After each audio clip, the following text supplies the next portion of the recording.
Negara pertama yang merasakan ini nanti adalah Amerika Serikat.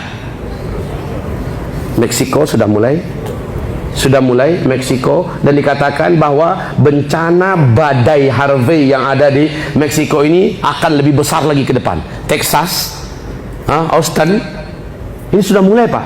Kemudian gempa itu akan berawal nanti dari Amerika Serikat. Kekuatan gempa ini akan menimbulkan tsunami yang dahsyat. Benua Amerika akan terbelah dua. Jika tidak dilakukan antisipasi dini, maka paling sedikit menelan korban bisa 40 juta nyawa. Gempa dahsyat di Amerika itu akan terasa sampai ke Asia. Beberapa bulan setelah itu, kata Keshe Foundation ini, beberapa bulan setelah itu Cina mengalami gempa sebesar yang sama. Lalu menyusul ke Jepang. Kemudian gempa-gempa lainnya seperti ular raksasa yang berpindah dari satu tempat ke tempat yang lain dari muka bumi ini, berpindah-pindah. Arab akan mengalami gempa-gempa. Kaum muslimin, beliau menutup penuturannya ini, apa katanya? Saya tidak ingin menyampaikan ini semua, karena ini teramat sangat pahit harus disampaikan. Tetapi inilah fakta ilmiah yang pasti akan terjadi. Karena dia non-muslim, ya kalimatnya pakai pasti. Sejak beliau menyatakan pernyataan itu, jutaan rakyat Amerika melakukan simulasi penyelamatan dini, bagaimana cara mengantisipasi dan menyelamatkan diri dari musibah-musibah dan bencana-bencana besar. Sekarang 2017. Tidak tahulah kita apa yang akan terjadi nanti, tapi yang jelas menjelang Al-Mahdi nanti akan keluar. Dia akan keluar di tahun-tahun peperangan dan di tahun-tahun gempa, kata Rasulullah. Arah yang mengarahkan ke sana itu sudah semakin coba lihat negara mana yang tenang sekarang di muka bumi. Ada yang tenang nggak? Nggak mengarah, Pak. Baik peperangan di dalam atau perang antar sesama negara yang lain, akan ada perang.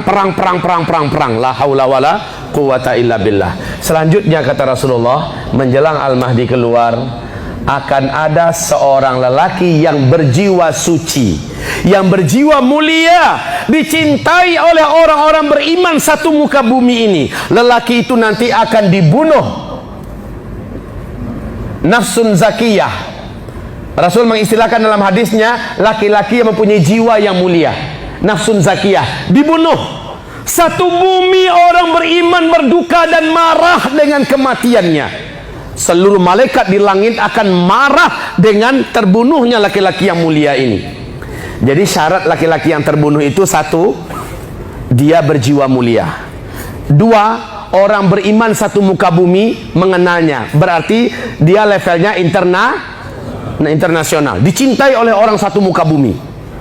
Nah, kaum muslimin yang kami muliakan, kematiannya akan menyebabkan marah orang-orang beriman satu bumi. Tapi orang-orang Islam yang nggak ngerti masalah, imannya tipis, mana peduli dia, mati-mati aja lo, udah ajalnya kok, kan begitu kan? Apalagi orang-orang munafik, mampus aja, kan begitu bahasa mereka. Tapi enggak, kalau orang beriman berduka, sedih, marah karena dia dibunuh. Dan Nabi mengatakan kematiannya menyebabkan malaikat-malaikat di langit juga marah. Langsunglah muncul Al-Mahdi dan orang-orang langsung berbaiat kepada Imam Mahdi. Baik, kaum muslimin yang kami muliakan, manakah di antara mereka ini? Jawabannya Allahu a'lam.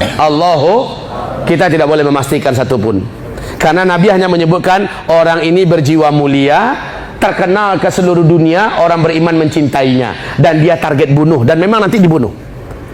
Yang mana saja di antara mereka, bisa jadi sosok lain. Ya, jadi kita tidak boleh